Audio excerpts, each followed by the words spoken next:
Pues hola a todos, muchísimas gracias por estar aquí en Sugar Creek, tanto aquellos que están en este auditorio como también los que nos están viendo a través de nuestras diferentes plataformas. Muchísimas gracias por estar conectados virtualmente o en persona aquí en nuestra iglesia. Y si esta es tu primera ocasión con nosotros, muchísimas gracias por acompañarnos el día de hoy. Llegaste en un momento muy oportuno porque estamos en medio de una serie que se llama Volver al Futuro. Y a lo mejor tú llegaste aquí porque eres un fanático de la serie de Volver al Futuro. De hecho, otra vez por curiosidad, ¿cuántos aquí han visto por lo menos una de las películas de la trilogía de Volver al Futuro? ¿Alguien aquí ha visto las 3 películas de Volver al Futuro? Definitivamente, si ves la primera tienes que ver las otras 2, no hay de otra. Algunas personas me dijeron la semana pasada después de la predicación: pastor, me gustó tanto su predicación. Y yo digo, oh, qué bueno, gracias a Dios, a lo mejor va a leer la Biblia, porque que voy a echarme la trilogía de Volver al Futuro. No era exactamente lo que estaba esperando escuchar, pero bueno, si vas a ver la película por esa razón, excelente. Y sabes una cosa, estamos en medio de esta serie y haciendo alusión a la película de Volver al Futuro, porque tal como en esa película, el personaje principal de Marty McFly accidentalmente regresa al pasado, pero a través de esa acción, él cambia su perspectiva de cómo sus padres comenzaron y cómo esto afecta su vida, de manera que cuando él regresa al presente, él viene con otra mentalidad y también él ve el futuro de otra manera. Y creo que el propósito de esta serie es de que nosotros podamos también hacer algo similar a ello. Que nosotros podamos viajar hacia el pasado, ver cómo comenzó la iglesia y eso transforme nuestra manera de pensar con respecto a la iglesia en el presente, como también la iglesia hacia el futuro. Y tal como decíamos la semana pasada, la razón por la cual esto es tan importante es porque la iglesia está enfrentando muchos retos, muchos obstáculos que nunca había enfrentado en su historia. Ahorita los cambios con la tecnología a través de redes sociales y la comunicación, como también lo que acabamos de pasar a través de la pandemia y muchas otras cosas han hecho de que nosotros también podamos perder la perspectiva de por qué la iglesia existe y por qué nosotros necesitamos estar juntos y continuar adelante con nuestra misión. Pero no es solamente la perspectiva individual o más bien la perspectiva como iglesia que nosotros necesitamos tener cuidado, sino la perspectiva también individual. Porque hay una cosa que yo sé acerca de ti y acerca de mí. 2 cosas que nos caracterizan a cada uno de nosotros. Y esa característica es esta: que todos nosotros buscamos cambiar y buscamos lograr el propósito de nuestras vidas. Buscamos cambiar y lograr el propósito de nuestras vidas. Todos nosotros, donde quiera que tú estés en tu edad, en el momento de tu vida, hay 2 cosas que caracterizan a todos los seres humanos. La primera es que nosotros queremos cambiar. Es por esa razón que a medida que va terminando el año, la mayoría de nosotros vamos reflexionando acerca de cómo usamos el año y las cosas que hicimos y las cosas que no hicimos, y empezamos a decir cosas como: el próximo año voy a mejorar en esta área, el próximo año voy a procurar que esto sea algo mejor para mí, voy a procurar pasar más tiempo haciendo esto, y todos nosotros sabemos de áreas donde estamos mal y que necesitamos mejorar. Y por eso a principios de año es la costumbre de que nos ponemos nuestras resoluciones y queremos tener esas propuestas de año nuevo. A lo mejor hay áreas en tu vida donde tú sabes que estás mal y tú dices: quisiera dejar de tener el carácter de esta manera. A lo mejor soy demasiado explosivo, o a lo mejor soy demasiado decidioso y necesito ser un poquito más intencional en estas áreas. Todos nosotros tenemos áreas que no estamos contentos con nosotros mismos y que queremos cambiar. Eso es algo que todos estamos buscando. Pero lo otro es que todos también queremos lograr el propósito de nuestras vidas. Ninguno de nosotros intencionalmente estamos tratando de desperdiciar nuestras vidas. No queremos llegar al final de nuestras vidas y decir: wow, qué bueno que pude ser un fracasado. Ninguno de nosotros queremos eso. Todos estamos buscando al final de nuestras vidas decir: logré el propósito de mi vida. Logré el propósito por el cual estoy aquí en este mundo. El problema que hemos encontrado con el paso del tiempo, lo que todos nosotros llegamos a un punto de darnos cuenta, es que el poder humano es incapaz de poder al final alcanzar el cambio y el propósito. El poder humano es incapaz de alcanzar el cambio y el propósito. Lo que queremos es esas áreas que tú y yo necesitamos cambiar y que estamos frustrados de ser de cierta manera, que queremos mejorar. Y el propósito por el cual nosotros estamos aquí, nosotros queremos alcanzar el propósito de nuestra vida. El problema es que nosotros, basados simplemente en el poder humano, no podemos alcanzarlo. Es imposible de que tú y yo lo podamos alcanzar. Ahora, quizás para ti, tú estás pensando, bueno, el propósito de mi vida es el de ser una persona que se distinga en tu profesión, en tu trabajo, poder hacer dinero, a lo mejor ser popular a través de ser un video blogger, un YouTuber o alguien en Instagram, en tu TikTok o lo que sea. A lo mejor para ti tu propósito en la vida es simplemente ser un buen esposo, o ser una buena esposa, buenos padres, tener hijos. No sé cuál sea tu propósito en la vida, pero el problema es que muchos de nosotros nos vamos dando cuenta que el propósito que pensamos, que nos fijamos en la vida, termina por dejarnos vacíos, inclusive cuando alcanzamos esas cosas. Un ejemplo de esto es un basquetbolista que es uno de mis favoritos en la NBA. Juega profesionalmente básquetbol. Él juega para el Orlando Magic y él se llama Jonathan Isaac. De hecho, aquí hay una foto de él.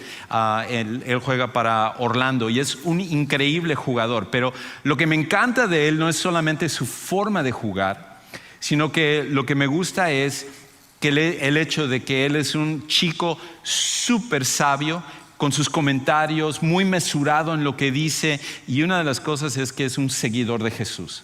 Entonces, en sus ruedas de prensa, normalmente él habla acerca de su fe y el impacto que él tiene. Y justo esta semana estaba escuchando una entrevista que le hicieron, y él hablaba acerca de cómo él fue criado en un hogar cristiano, en un hogar donde sus padres le inculcaron a seguir a Jesús como su Salvador personal.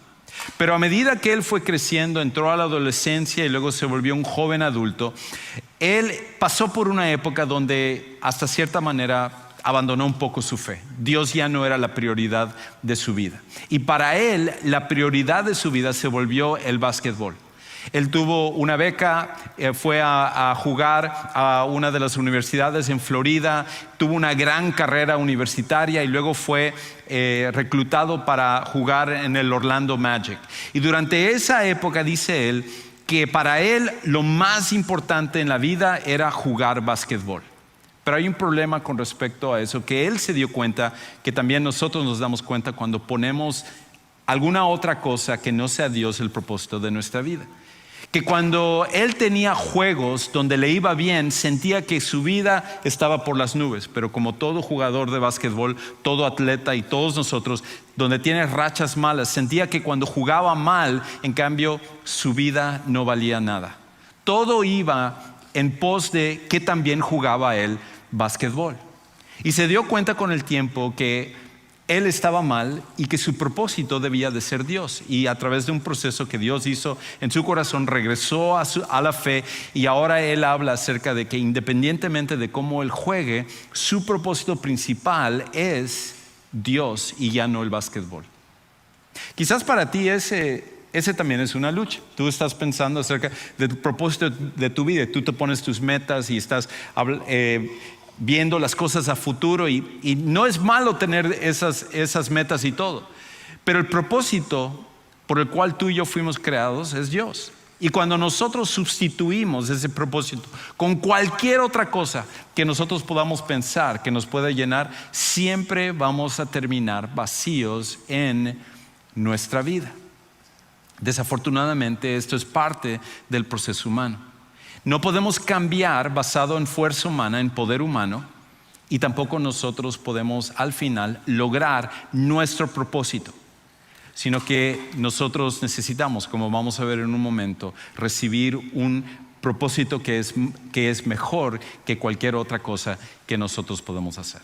Ahora, la razón por la cual esto es así, la razón por la cual nosotros luchamos con esto, es por un simple principio, y el principio es este: que al final el cambio y el propósito requieren más que lo que poseemos.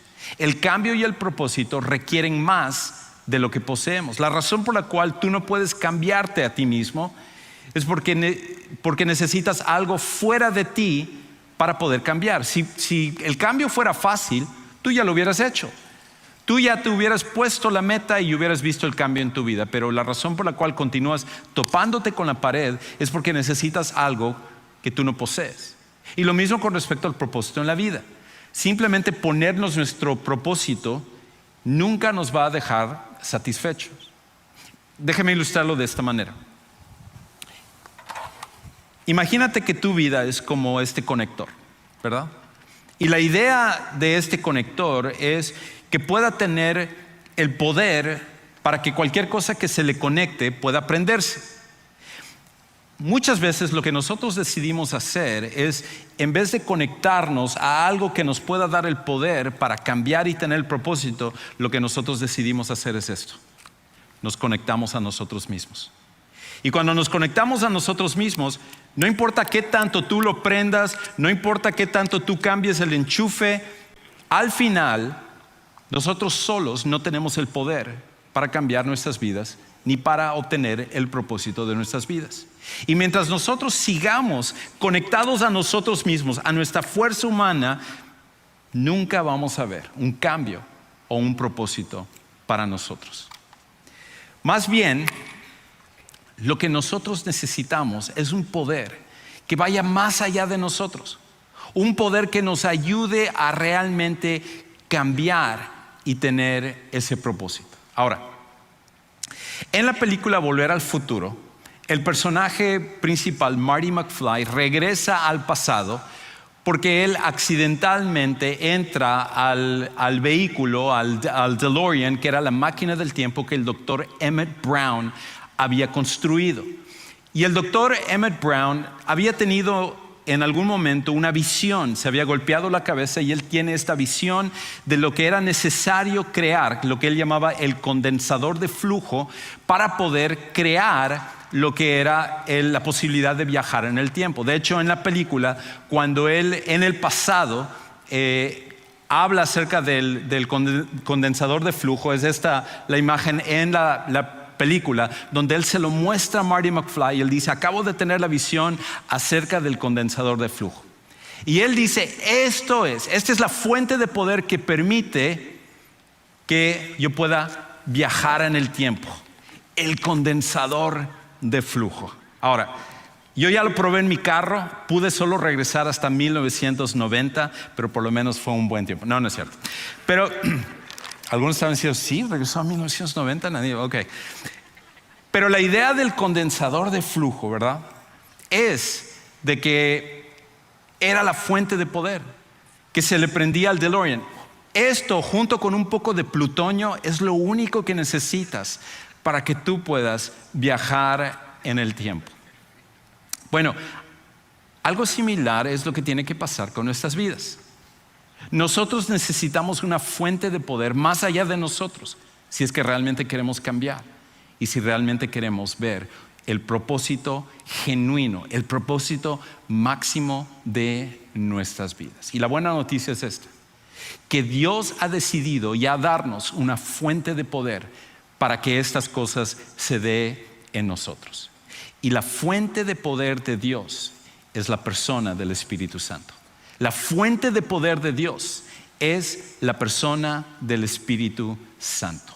Ahora, la semana pasada empezamos a hablar en el libro de los Hechos, que es el libro donde nos habla acerca de la historia de la iglesia, desde el principio, de cómo comenzaron las cosas, el origen de la iglesia y los principios que tú y yo necesitamos seguir como iglesia hoy en día. Y hablábamos acerca de cómo Jesús en sus últimos momentos de su vida, Él estaba con sus discípulos, Él estaba a punto de regresar al cielo, reunió a todos los discípulos, ya no solamente a los 11 que quedaban, quitando a Judas que lo había traicionado, pero los 11 junto con todos los demás eran 120 discípulos. Y Él les dio órdenes a ellos acerca de lo que tenían que hacer con respecto al poder, a esta fuente de poder que es la persona del Espíritu Santo que Él les iba a dar. Y entonces Él en Hechos capítulo 1, versículos 4 al 7, él dice esto: y reuniéndolos, Jesús reuniendo a todos los discípulos, les mandó que no salieran de Jerusalén, la ciudad de paz, sino que esperaran la promesa del Padre, la cual les dijo: oyeron de mí. Porque Juan bautizó con agua, pero ustedes serán bautizados con el Espíritu Santo dentro de pocos días. En otras palabras, Él dice, esto es algo que Dios ha prometido desde el principio, que Él va a darles el poder que ustedes necesitan, y va a ser a través de la persona del Espíritu Santo. Ahora, pausa aquí, un momento. Cuando estamos hablando acerca del poder del Espíritu Santo, no estamos diciendo que el Espíritu Santo es un poder. No estamos diciendo que el Espíritu Santo es como la electricidad o como la fuerza o como el viento, sino que algunos grupos religiosos equivocadamente tratan de pintar al Espíritu Santo como la fuerza de Dios. El Espíritu Santo en realidad es una persona, es la tercera persona de la Trinidad. Y lo que Jesús está diciendo aquí es que el Espíritu Santo va a venir a ustedes y Él va a hacer las cosas que ustedes no pueden hacer. Entonces, continúa diciendo Jesús ahí. Entonces los que estaban reunidos, versículo 6, le preguntaban: Señor, ¿restaurarás en este tiempo el reino a Israel? En otras palabras, Señor, queremos saber qué va a pasar en el futuro, qué va a pasar, cuándo vas a regresar para cambiar el mundo, las preguntas que tú y yo haríamos. Y Jesús les contestó: no les corresponde a ustedes saber los tiempos ni las épocas que el Padre ha fijado con su propia autoridad. En otras palabras, esa no es la prioridad. Ustedes solo confíen en Dios, Dios tiene el tiempo perfecto, confíen en Él. Este es donde viene la prioridad. Pero recibirán poder cuando el Espíritu Santo venga sobre ustedes, y serán mis testigos en Jerusalén, en toda Judea y Samaria y hasta los confines de la tierra. En otras palabras, lo que Jesús está diciendo es que al venir el Espíritu Santo se iban a cumplir dos cosas. Ustedes van a tener el poder de cambiar, porque al final, al cambiar, ustedes van a representarme a mí, y ese es su propósito. Cambio y propósito. Esas son las dos cosas que necesitan ustedes en sus vidas. Y eso es algo que nosotros solos no lo podemos hacer. Entonces, los discípulos se reunieron obedientemente en un cuarto que la Biblia menciona o lo describe como un aposento alto, en un lugar elevado. Y en ese lugar estaban ellos orando y esperando que Jesús iba a cumplir con su promesa. Jesús ya había regresado al cielo y ellos estaban esperando esta promesa que iba a venir por parte de Dios. Y cuando ellos están ahí, sucede algo increíble, y eso es lo que en este momento vamos a leer. Dice en el versículo 22: el Señor iba delante, yo estoy equivocado aquí. Sí. Hechos 2, 1 y 2. Estoy confundiendo al equipo técnico aquí, lo siento, chicos. Hechos 2, 1 y 2. Cuando llegó el día de Pentecostés, estaban todos juntos, ahí estaban todos ellos, en un mismo lugar. Y de repente vino del cielo un ruido como el de una ráfaga de viento impetuoso que llenó toda la casa donde estaban sentados. Se les aparecieron lenguas como de fuego que repartiéndose se posaron sobre cada uno de ellos. Entonces algo increíble había pasado. Estaban los 120 reunidos y de repente viene esta ráfaga de este viento y lenguas de fuego que se aparecen sobre cada una de las personas. Y muchas veces esto ha causado confusión, hay debate con respecto a qué significa y todo esto, pero es claro de que hay una cosa que en realidad todo esto está apuntando. Hay una razón por la cual esto está sucediendo. Y la razón por la cual se aparecen estas lenguas de fuego Y sucede todo esto de una forma milagrosa en los discípulos, es por un principio. Y el principio es esto: que el Espíritu Santo vino a habitar en los cristianos en vez de los edificios. El Espíritu Santo vino para habitar en los cristianos en vez de los edificios. ¿Cómo? ¿Qué tiene que ver con lo que tú estás diciendo ahorita y lenguas de fuego y todo esto? ¿Qué tiene que ver con habitar en los cristianos en vez de los edificios? Porque las lenguas de fuego es una alusión a algo que había sucedido en el Antiguo Testamento, en el tiempo que marca la Biblia antes de Jesús. En el tiempo en el cual Moisés y el pueblo de Israel estuvieron en el desierto, habían salido de Egipto a través del Éxodo, y ahora ellos se encontraban en el desierto y ellos están viajando. Lo que Dios está haciendo ahora es que Él iba delante de ellos para guiarles por el camino, y lo estaba haciendo a través de dos cosas. Lo estaba haciendo a través de una columna de viento, una columna de nubes en el día y una columna de fuego en la noche. Y la idea era que esta columna siempre se posaba sobre el tabernáculo, que era como un templo portátil. Y entonces iban los sacerdotes delante, y esta nube iba en el día guiándoles, y esta columna de fuego en la noche. Y era la idea de que cuando veían eso, los del pueblo de Israel sabían que la presencia de Dios estaba con ellos.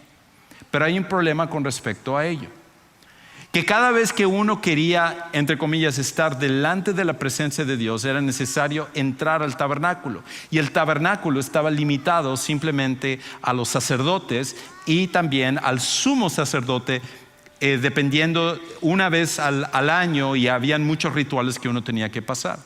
Lo mismo, la gloria de Dios se manifestaba en el templo en Jerusalén más adelante cuando construyeron el templo, y ese era el lugar donde uno tenía que ir a la presencia de Dios. Pero el problema es este: tenemos que entonces viajar cada vez a Jerusalén para la presencia de Dios. ¿Y qué sucedió posteriormente cuando llega Jesús? Jesús había escogido tomar el cuerpo humano, tomar la naturaleza humana junto con su naturaleza divina, y mientras Él estuvo en su ministerio aquí, Él estuvo limitado a un lugar geográfico. Entonces, cuando Jesús viajaba, Él estaba solamente en ese lugar, pero no podía estar en otro lugar a la misma vez.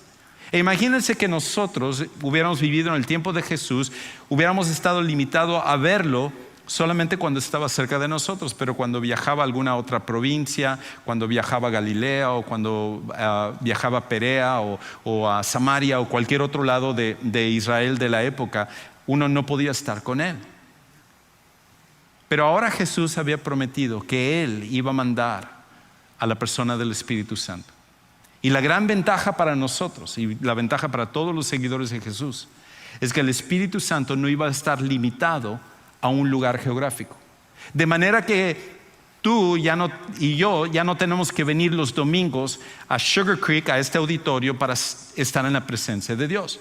Porque entre semana, cuando tú estás pasando por tus problemas, entre semana cuando tú estás luchando tus batallas, cuando tú estás en medio de la depresión, o en medio de la duda, o en medio de las preguntas, tú no necesitas decir: ay, ojalá llegue el domingo para que yo pueda estar allá en el auditorio, yo pueda estar delante de Dios, yo pueda orar y sentirme bien y adorar a Dios y escuchar un mensaje. Y no necesitas hacer eso, porque la idea entonces es que las lenguas de fuego eran un símbolo de que ahora el Espíritu Santo ya no iba a habitar en un edificio, sino que iba a habitar en cada seguidor de Jesús.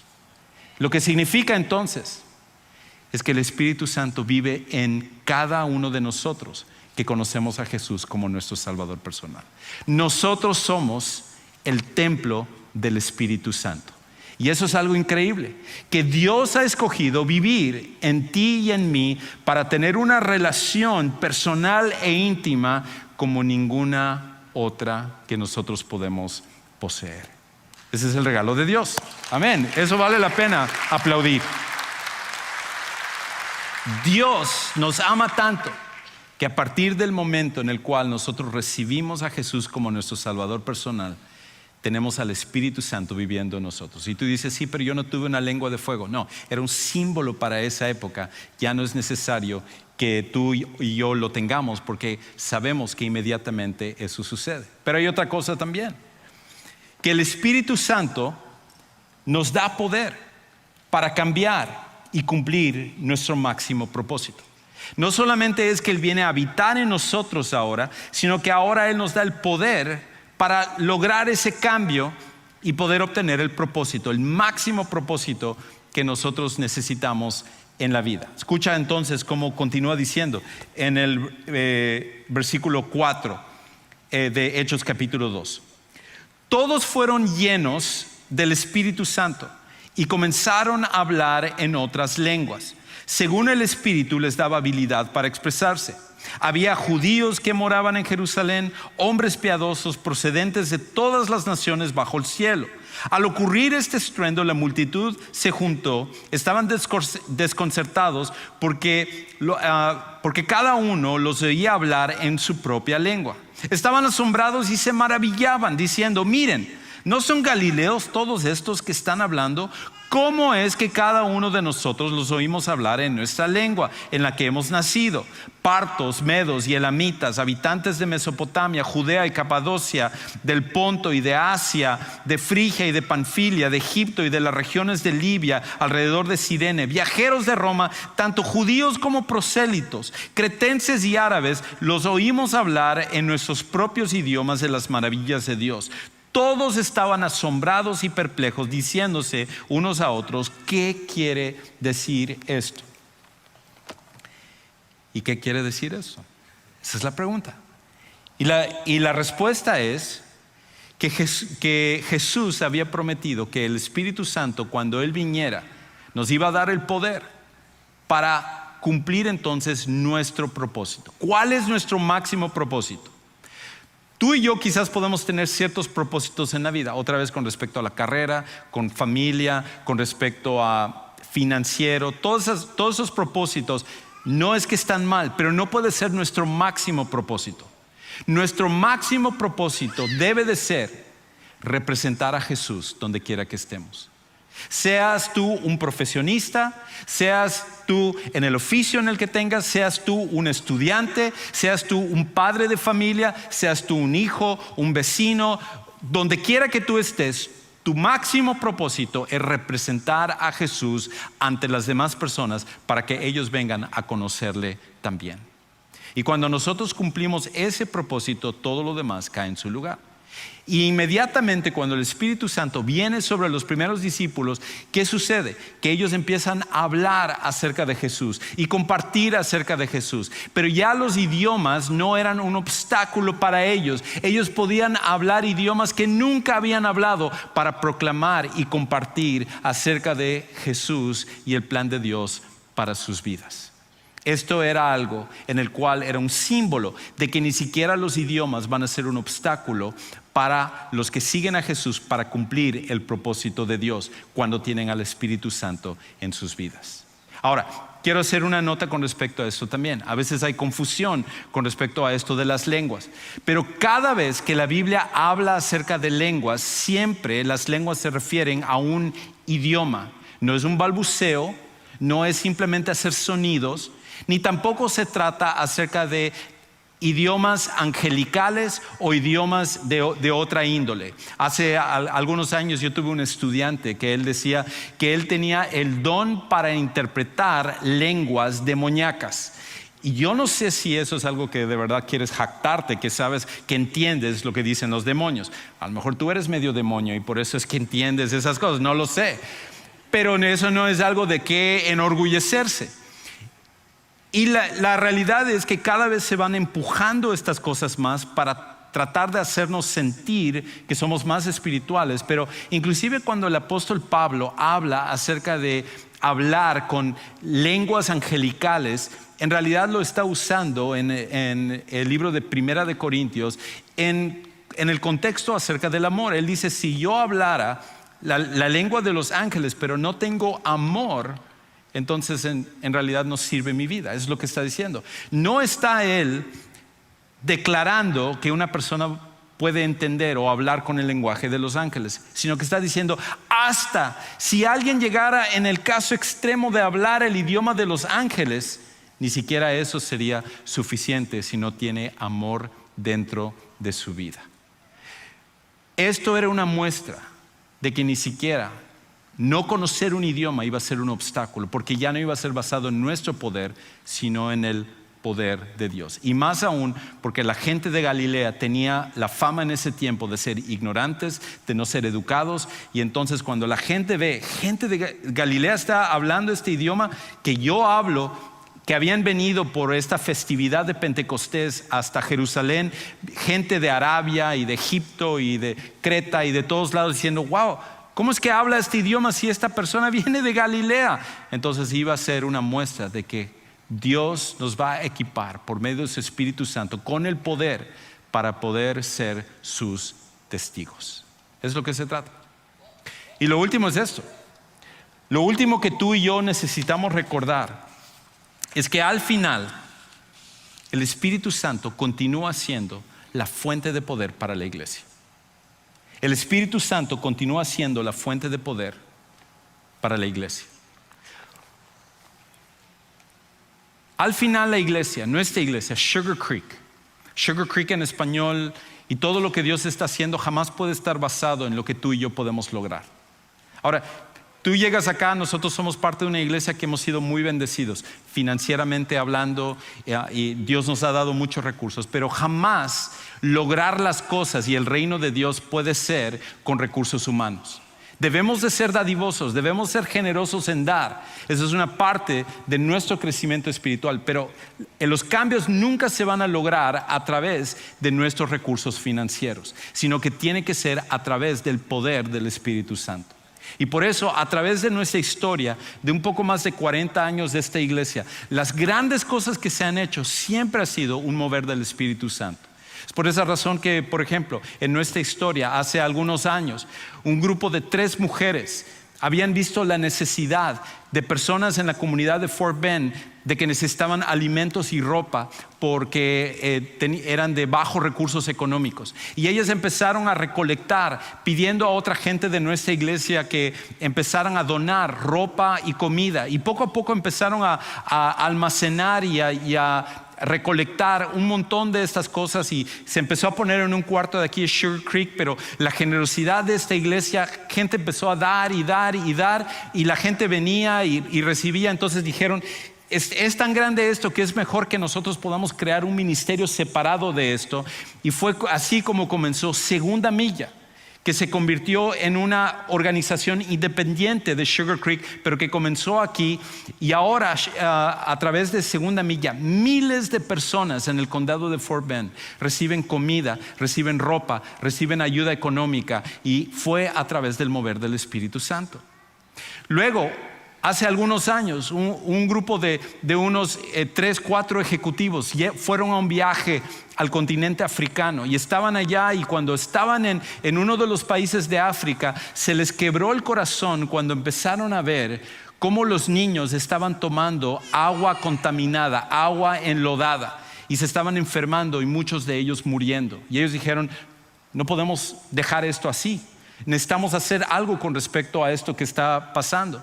Y ellos decidieron empezar a recolectar fondos para tratar de ayudar y cavar pozos de agua potable para los niños de ese lugar. Se comprometieron y regresaron a ese lugar, y poco a poco se empezaron a enterar de más lugares que necesitaban agua en África y en Latinoamérica y en Asia y en todos lados. Y poco a poco se fueron formando hasta que comenzó una organización ya fuera de Sugar Creek que se llama hoy en día Agua Viva, donde ellos viajan a cientos de viajes al año, ayudando a cavar pozos para dar agua potable a las personas, pero también usar el agua potable para luego hablar acerca del agua viva, que es Jesucristo.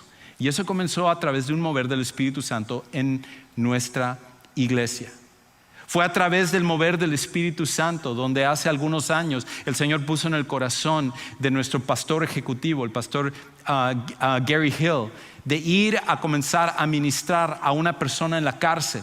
Y cuando empezó a ministrar a esa persona en la cárcel, por accidente, simplemente por una llamada de un familiar, él se le quebrantó el corazón y empezó a ver una necesidad de ir a ministrar a las cárceles, y empezó a reclutar a personas, a voluntarios, a pastores, y empezó a crecer un movimiento en el cual se fue a empezar a trabajar en las cárceles y se relacionó con uno de los seminarios bautistas, y se comenzó un entrenamiento y a evangelizar en las cárceles. Y la cárcel de Darrington, que ahora es la cárcel Memorial, ellos eran una de las peores cárceles, más peligrosas de todo Estados Unidos, y con este mover empezó una transformación, de manera que inclusive los reos que estaban esperando para ser ejecutados por asesinato y por otro tipo de crímenes empezaron a recibir a Cristo como su Salvador personal.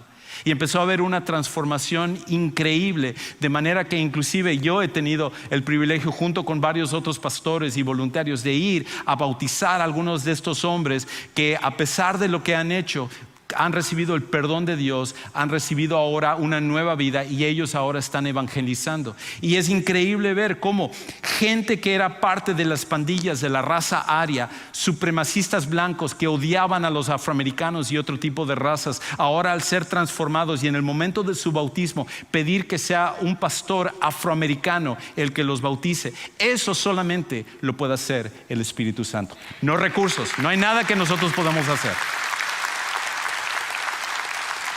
Y si compartiera acerca de todas las historias individuales en este auditorio y en gente que está en línea y otros, nunca acabaríamos. Y la razón es porque la fuente de poder continúa siendo el Espíritu Santo. Ahora, quizás para ti, tú estás aquí y tú necesitas conocer a Jesús como tu Salvador personal. Y a lo mejor tú estás buscando ese cambio y ese propósito, y la respuesta para ti es que solamente a través de Jesús es que tú puedes recibir perdón de pecados y tener al Espíritu Santo, que inmediatamente viene a vivir a ti, y Él hace lo que ninguno de nosotros podemos hacer. En unos momentos vamos a estar terminando, y saliendo por las puertas atrás, hacia tu derecha, hay un lugar que llamamos el Centro de Siguientes Pasos, y ahí van a haber personas listas para ayudarte a tomar tu siguiente paso de conocer a Jesús como tu Salvador personal. Quiero invitarte personalmente a que tú vayas. A lo mejor algunos de los que están aquí ya han recibido a Jesús como su Salvador personal, pero nunca se han bautizado. Joel mencionó hace un momento, la próxima semana y en 2 domingos, el 14 también, vamos a tener un servicio abierto para bautismo, para que tú puedas venir. Si tú nunca has tomado la decisión, que tú tomes el paso de finalmente ser obediente al bautismo. Nosotros queremos testificar acerca del cambio que solamente Jesús hace en nosotros. A lo mejor tú necesitas oración o necesitas alguna otra cosa en tu vida. Donde quiera que tú estés, te invitamos a que tú vayas al Centro de Siguientes Pasos. Bien, con eso termino el mensaje y quiero transicionar hacia otra cosa. Quiero invitar en esta tarde a que pase a Maggie, nuestra coordinadora de niños, junto con una familia que vamos a celebrar una presentación de niños. Gracias, pastor. Que el Señor les bendiga, amada iglesia. Quiero en esta hora presentarles a la familia de Fabiola y de Andrés, de su pequeña princesita Regina, y a su bebé, a la princesita Andrea, quien el día de hoy va a ser dedicada por sus padres. Ahora, quiero que conozcan un poquito más acerca de Andrea. Sus papás dicen que Andrea es una niña fuerte y valiente. Ella dice que llegó a complementar a la familia, que ahora son un equipo de 4. También dicen que la chiquita les enseña grandes lecciones. Tan pequeña y está enseñándoles cosas grandes a sus padres, y que cada día la aman más. Ahora, ¿cuál es la oración de ellos como padres? Quieren que la niña les sirva al Señor con amor. Quieren que ella sea una fiel creyente de la palabra. Quieren que ella crezca bajo los principios de Dios, que le conceda sabiduría cada día y que la proteja de mal sobre todas las cosas. Así que, pastor, la familia Bravo. Excelente. Pues estamos súper contentos de que Andrés, Fabiola, Regina y ahora Andrea están aquí delante de nosotros. Y la razón por la cual hacemos esto es porque nosotros entendemos que criar a los hijos muchas veces va más allá de lo que nosotros solos podemos hacer. Nos necesitamos como iglesia. Y cuando presentamos a una niña tan hermosa como Andrea, es un compromiso para que todos seamos parte de ayudar y alentar a sus padres, a su hermana, a su familia en este trabajo de criar a los hijos. Y por eso entonces te invito a que tú me acompañes en oración, pero también en comprometernos, a ayudarnos los unos a los otros como papás en este trabajo tan importante como criar a nuestros hijos. Acompáñame a orar. Señor, en esta tarde queremos darte muchísimas gracias por Andrea. Gracias por esta preciosa niña que tú pusiste en este hogar con un propósito. Hablando acerca de propósito, Señor, tú nunca te equivocas y tú nos pones a cada uno en el lugar que necesitamos estar. Gracias por sus padres. Gracias por Andrés y por Fabiola y por el amor que ellos te tienen y por la manera en la cual tú les has dado esta responsabilidad de modelar a sus hijas acerca de Jesús. Dales sabiduría, dales discernimiento para que ellos puedan primeramente como esposos amarse y honrarse como necesitan para ser un ejemplo para ellas.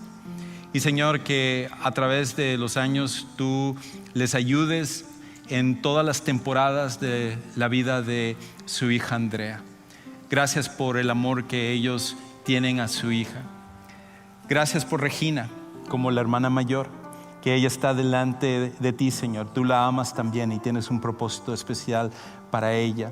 Y gracias por la responsabilidad de ser la hermana mayor que va a modelar acerca de su fe en Jesús también. Y Señor, queremos pedirte por Andrea para que el día de mañana que ella tenga más sabiduría, tenga más conocimiento, pueda venir a conocer a Jesús como su Salvador personal. Que tú la cambies, tú la transformes y tenga ese encuentro cercano con tu Hijo Jesús. Que el día de mañana que ella sea una adolescente y luego una señorita y luego ella tenga un matrimonio y en cada una de las etapas de su vida que tú la guíes y que ella pueda honrarte y que el propósito de su vida sea representar a Jesús en cada una de esas cosas. Gracias porque tú la amas a esta familia y los ponemos en tus manos y oramos todas estas cosas en el nombre de Cristo Jesús. Amén.